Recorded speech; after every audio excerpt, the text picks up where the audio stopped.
Quand elles relaient des articles de presse, les plateformes comme Google gagnent de l'argent grâce à la publicité.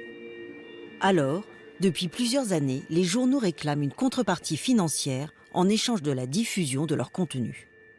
En août 2013, l'Allemagne est le premier pays européen à légiférer pour obliger moteurs de recherche et agrégateurs de nouvelles à verser aux médias une rémunération.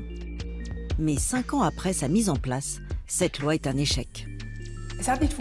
Si cela n'a pas fonctionné, c'est que les gros moteurs de recherche comme Google n'ont pas voulu payer de droits d'auteur. Après le passage de la loi allemande, le géant américain met les journaux au pied du mur. Valdo Lehari, vice-président de la Fédération des éditeurs de journaux allemands, en a fait l'amère expérience. Ce qui s'est passé, c'est que Google a exercé une pression grâce à sa position dominante en disant « Si tu n'acceptes pas de mettre à disposition tes contenus gratuitement, tu sors du moteur de recherche et de Google Actualités. » Mais dans ce cas-là, notre trafic aurait baissé et on ne veut pas que ça arrive, bien sûr. C'est pourquoi on a accepté. De peur d'être déréférencés, tous les éditeurs de presse renoncent alors à leurs droits d'auteur. L'entreprise américaine, elle, se défend de tout chantage. Selon Ralph Bremer, responsable communication de Google en Allemagne, les journaux profitent eux aussi de la plateforme. 10 milliards de clics vont chaque mois de Google vers les sites des journaux. Chacun de ces clics est une opportunité pour le journal de gagner de l'argent grâce à la publicité qu'il montre à leurs lecteurs. De plus, beaucoup de journalistes travaillent quotidiennement avec nos outils, et ce, gratuitement. Donc nous estimons apporter une réelle valeur ajoutée à tous nos partenaires de presse en Europe. Mais justement, cette dépendance des médias à Google crée un rapport de force déséquilibré. C'est bien là le problème, selon l'avocate Renate Schmidt. Le fait que les journaux ne réclament plus que cette loi soit instaurée et qu'ils ne réclament plus leurs droits d'auteur, cela montre finalement qu'ils n'ont aucune chance face à la domination de Google. Aucune chance dans les faits tant que Google est Google et qu'il continue de contrôler le marché des moteurs de recherche et des agrégateurs de nouvelles.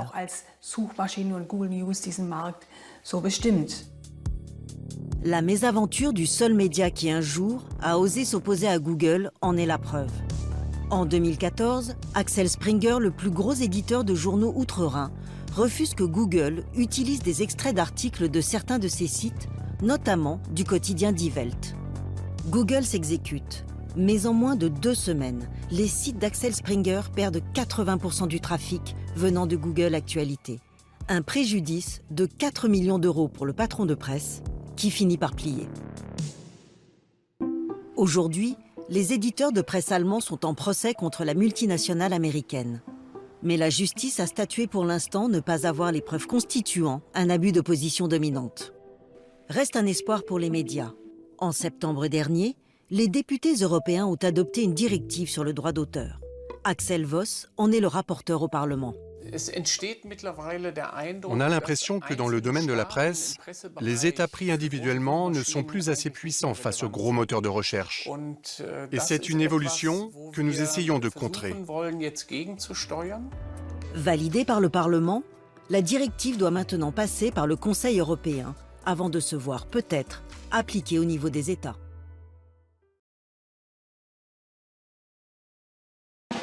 C'est un ami qui nous veut du bien, qui toujours nous tend la main, quitte à nous piquer quelques données. Ni vu ni connu. Aujourd'hui, Google. Google a 2 papas, Larry Page et Sergey Brin, étudiants en mathématiques. Oh, regarde, c'est un algorithme. Mais sa naissance en 97 en Californie est marquée par un terrible accident. Oh non! Une faute d'orthographe lors du dépôt de la marque. Ça va aller. Oui, il devait s'appeler Google, qui signifie 10 puissance 100. C'est ballot. Le petit Google est un logiciel qui permet d'y voir plus clair dans le grand bazar d'Internet, en classant les pages web par leur popularité, et pas seulement par leur nom. Hop! Et voilà! Son succès auprès des internautes est fulgurant, à tel point qu'en 99, des investisseurs lui versent 25 millions de dollars. De quoi grandir très vite. Google emménage alors dans un grand domaine paradisiaque en pleine Silicon Valley. La nourriture est servie à volonté. Les salariés peuvent faire du sport, amener leur chien, Mon chien, ça. et même développer leur projet personnel. Ouais, c'est une machine pour caresser mon chien. Comme ça, la frontière entre travail et loisirs est un peu floue. Devenu incontournable, Google entre en bourse en 2004. Mais pas d'inquiétude, il est gentil. Son slogan, c'est même « Don't be evil », ne soyez pas malveillants. C'est pour votre bien. Vous voyez? D'ailleurs, il nous fait plein de cadeaux gratuits. La messagerie Gmail, avec son énorme capacité de stockage. Ah, sympa. Ou Google Earth, qui permet de survoler virtuellement la Terre. Waouh. Et dire qu'il nous demande rien en échange? Google est sympa avec tout le monde, même avec le régime chinois. Pour s'implanter là-bas, il accepte de se censurer. Oh, juste un peu, hein.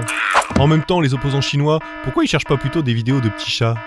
En 2012, au siège de Google, les scientifiques créent un cerveau artificiel, capable d'apprendre tout seul. Simplement en lui montrant des vidéos de chats, il a pu inventer le concept de chat. Le concept de vie privée, lui, reste vraiment flou pour Google.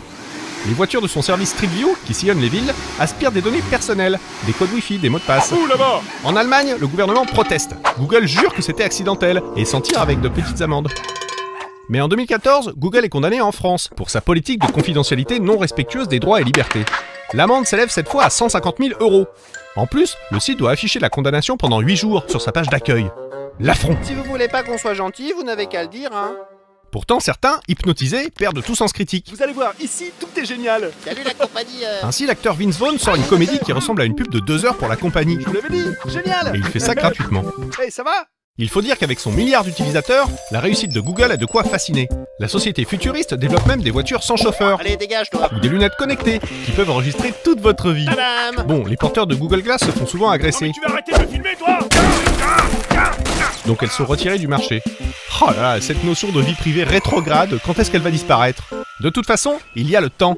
Google travaille sur l'allongement de la durée de vie, grâce à des globules robots. Car c'est un ami qui ne cesse d'œuvrer pour le bien de l'humanité. La la la la la.